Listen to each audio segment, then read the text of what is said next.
સંવાદદાતા નરેન્દ્ર રાઠોડ કે જે અત્યારે કોંગ્રેસ કાર્યાલય પર છે અને હરીન માત્રવાડા પોલીસ સ્ટેશન પર સૌપ્રથમ હરીન આપની પાસે આવી રહ્યો છું। જ્યાં સુધી વાત છે આ સમગ્ર પરિસ્થિતિઓની અંદર જે રાહુલ ગાંધીની મુલાકાત છે કઈ કઈ પ્રકારની તૈયારીઓ કોંગ્રેસ ભવન પર આપ જોઈ રહ્યા છો નરેન્દ્ર? બિલકુલ હું અત્યારે છે વાસણા પોલીસ મથક છું ને આપને દ્રશ્યો બતાવવા માંગીશ કે રાહુલ ગાંધી છે તે અહીં સીધા એરપોર્ટથી વાસણા પોલીસ મથક પહોંચશે, કેમ કે જે રીતે 3 દિવસ પહેલાં પથ્થરમારાની ઘટના બની હતી અને તેમાં જે ફરિયાદ નોંધાઈ છે કોંગ્રેસ જે રીતના પોલીસ તરફી ફરિયાદ નોંધાઈ છે એમાં 5 કોંગ્રેસના કાર્યકરો આગેવાનોની ધરપકડ કરવામાં આવી છે। તેમના રિમાન્ડ છે તે આજે પૂર્ણ થાય છે ને તે પહેલાં તેમને આ તમામને મળવા માટે છે રાહુલ ગાંધી સીધા વાસણા પોલીસ મથક આપશે। પોલીસનો ચુસ્ત બંદોબસ્ત છે વાસણા પોલીસ મથકની બહાર છે ગોઠવાઈ ચૂક્યો છે। બીજી તરફ હું રોડ પરના દ્રશ્યો બતાવવા માંગીશ તો કોંગ્રેસ દ્વારા પણ તૈયારીઓ છે પૂરજોશમાં કરવામાં આવી છે। વાસણા પોલીસ સ્ટેશનની બહાર રસ્તા ઉપર ડરો મત ડરાવો મતના પોસ્ટરો લાગ્યા છે, વેલકમ રાહુલ ગાંધીના પોસ્ટરો લાગ્યા છે, એટલે કે કોંગ્રેસ પણ પૂરી તૈયારીમાં છે। બીજી તરફ કોઈ પણ અનિચ્છનીય બનાવ ન બને તેને લઈને વાસણા પોલીસ સ્ટેશનની બહાર ચુસ્ત પોલીસ બંદોબસ્ત છે તે ગોઠવી દેવામાં આવ્યો છે, કેમ કે પહેલો રાહુલ ગાંધીનો કાર્યક્રમ અમદાવાદમાં સીધો વાસણા પોલીસ મથક પહોંચવાનો છે અને ત્યાં જે આરોપીઓ છે એટલે કે જે કોંગ્રેસના કાર્યકરો જે 5 કાર્યકરો છે તેમને મળવાનો છે। ખાસ કરીને આજે તેમના જે 3 દિવસના જે કોર્ટે રિમાન્ડ જે છે મંજૂર કર્યા હતા તે પણ પૂર્ણ થાય છે, એટલે પોલીસ પણ તેમને કોર્ટમાં લઈ જવા માટેની કાર્યવાહી છે તે પણ હાથ ધરી છે। કોર્ટમાં પોલીસ ક્યારે લઈ જાય અને રાહુલ ગાંધી પહોંચે તે પહેલાં તમામ કાર્યકરોને કોર્ટમાં લઈ જશે કે કેમ તે સૌથી મોટો સવાલ છે, પરંતુ અત્યારે રાજકીય માહોલ છે તે અમદાવાદમાં ગરમાઈ ચૂક્યો છે અને વાસણા પોલીસ બહાર છે પોલીસે અત્યારથી ચુસ્ત બંદોબસ્ત છે તે ગોઠવી દીધો છે। જી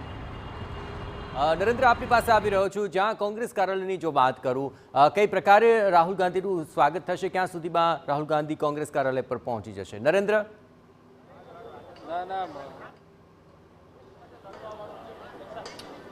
जी राहुल गांधीનું સંસદમાં જે ભાષણ હતું ત્યારબાદ આ સમગ્ર વિવાદની શરૂઆત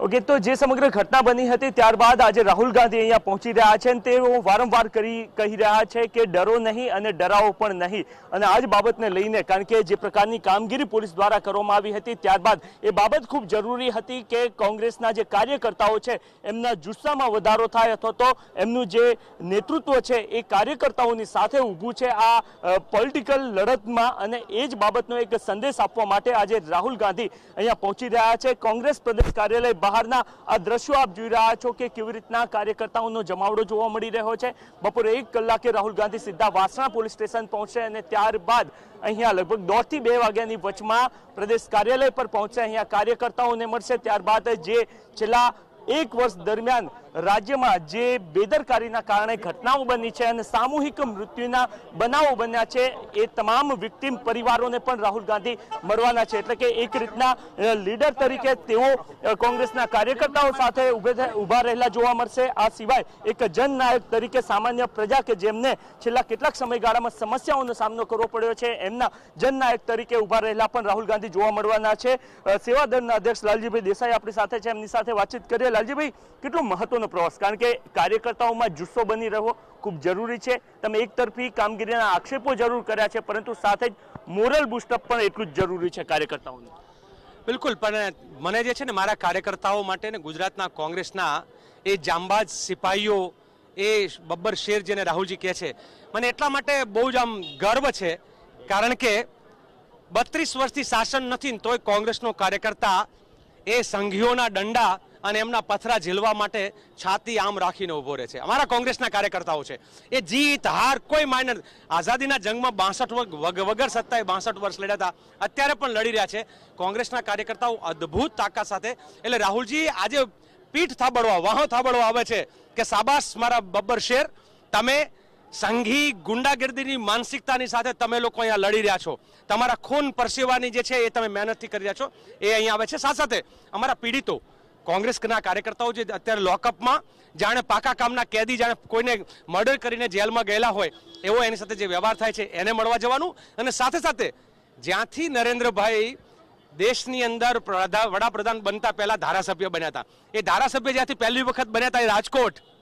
જે અગ્નિકાંડ બન્યો એ રાજકોટના પીડિતો આવીને એમ કહેવાના છે કે અમે જે માણસને ધારાસભ્ય બનાવીને સીએમ ને સીએમમાંથી પીએમની ખુરશી પર પહોંચાડ્યો એ માણસની પાસે ટાઈમ નથી અમારા આંસુ લૂછવાનું, અમને એની પાસે કોઈ ઉમ્મીદ નથી, અમને ઉમ્મીદ માત્ર કોંગ્રેસ પાર્ટી અને રાહુલ ગાંધી પાસે છે કે અમને ન્યાય અપાવડાવે, અને એટલા માટે આજે પીડિત પરિવારોને પણ મળશે અને કોંગ્રેસના જાંબાજ બબ્બર શેરોને પણ મળશે. લાલજીભાઈ, એક વૈચારિક લડત શરૂ થયેલી જોવા મળી રહી છે, જ્યાં ભારતીય જનતા પાર્ટી પોતાને રામ ભક્ત અથવા તો તેઓ હિન્દુ સમાજના પ્રતિનિધિ તરીકે પોતાને એસ્ટાબ્લિશ કરી રહ્યા છે. સામે પક્ષે શિવ ભક્ત રાહુલ ગાંધી, કાલ શક્તિસિંહ પણ વારંવાર વાત કરતા હતા, એક રામ ભક્ત વર્સિસ શિવ ભક્ત, એ રીતનો કોઈ પ્રયત્ન સાથે કોંગ્રેસ આગળ વધી રહ્યું છે, કારણ કે પોસ્ટર વારંવાર ત્યાં જ જોવા મળી રહ્યા છે. આમાં દરેકની અલગ અલગ પેલી એ છે કે શેમાં કોને જે શ્રદ્ધા છે, શિવજીમાં રાહુલજીને શ્રદ્ધા છે, અને અલગ અલગ જગ્યાએ જ્યાં પણ શિવના મંદિર છે ત્યાં રાહુલજી બધે જ ગયા છે, અને શૈવિઝમ વિષ્ણુજમ જે છે એની વાત કરે છે કે બ્રહ્મા વિષ્ણુ અને મહેશ છે તો શું છે એ રાહુલજી અનેક વખત વાત કરે છે. મૂળ વાત એ છે કે બહુ મોહ સત્તાનો કે બહુ મોહ સંપત્તિનો નહીં સારો, અને એના માટે તમારે શિવજી પાસે જવું પડે કે મોહમાંથી કેમ મુક્ત થવું, અને રાહુલજી જે છે બધાને એ જ કહે છે કે સત્તા આવે ને જાય, સંપત્તિ આવે ને જાય, અંતે જે છે એ મોહ અને મોક્ષ મહત્વનું છે. રાહુલજી શિવજીનો સંદેશ ડરો મત, ડરાવો મત એ આપવા માંગે છે, અને હું માનું છું ઘણા કૃષ્ણને માનતા હોય, કોઈ રામને, જેમ કે મને જય શ્રી રામ કરતા મને સિયારામ બોલવું ગમે, કારણ કે રામ તો સીતા વગર અધૂરા છે, કૃષ્ણ છે રાધા વગર અધૂરા છે. એમ આ લોકો માત્ર જે પેલા પુરુષ પ્રધાન સમાજની જે માનસિકતા સંઘીઓમાં એકલા રહેવા વાળી પડી ગઈ છે ને, કે બહેનોનું નામ નહીં બોલવાનું, સીતાજીનું નામ બોલે તો એમને મરચા લાગે, રાધા કે રૂકમણીનું નામ બોલે તો મરચા લાગે. અમે કૃષ્ણને રાધા અને રૂકમણીની સાથે જ જોડીએ, અમે સીતા અને રામને સાથે જ જોડીએ. ઓકે, તો મુકુલ વાસનિકજી પણ અત્યારે હાલ અહીંયા પહોંચ્યા છે, તેઓ પણ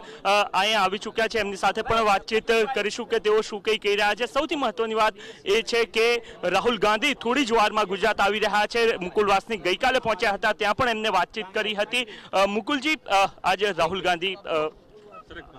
आ रहे हैं जी सर, आज राहुल जी आ रहे हैं अहमदाबाद में, क्या कुछ कार्यक्रम रहेगा और आपको मतलब किस प्रकार से राहुल गांधी का दौरे तो आप देख रहे हैं, मतलब कितना मोरल बूस्टअप होगा आपके कार्यकर्ताओं का? देखिए, हम समझते हैं कि राहुल गांधी जी का गुजरात में आना ये सिर्फ गुजरात के लिए ही नहीं तो बल्कि पूरे मुल्क की राजनीति के लिए बहुत महत्व रखता है. एक तरफ में प्यार का संदेश लेकर, मोहब्बत का संदेश लेकर राहुल गांधी जी ने पूरे हिंदुस्तान को फिर एक साथ मजबूत बनाने का संकल्प लेकर अपने प्रयास शुरू किए, तो दूसरी तरफ नफरत और द्वेष की राजनीति लेकर जिस तरह की राजनीति भारतीय जनता पार्टी कर रही है उसके खिलाफ में राहुल गांधी जी का यहाँ पर अहमदाबाद में आना बहुत महत्व रखता है. हम समझते थे कि जिस तरह से 2024 के चुनावों का परिणाम आया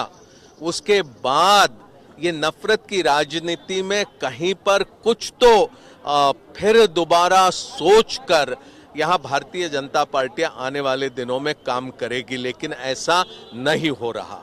प्रदेश कांग्रेस कमेटी के कार्यालय पर यहाँ अहमदाबाद में जिस तरह से भारतीय जनता पार्टी के कार्यकर्ताओं ने हमला किया, इसका क्या संकेत है? क्या लोगों की आवाज दबा देने का आप प्रयास करेंगे? क्या लोग अगर कुछ अपने दिल की बात कहना चाहते हैं तो उन्हें आप रोकना चाहेंगे? मैं समझता हूं कि राहुल गांधी जी के यहाँ आने से यहाँ की राजनीति और यहाँ की सोच पर जबरदस्त परिणाम. राहुल गांधी ने संसद में बोला है कि 2027 में भाजपा को इंडिया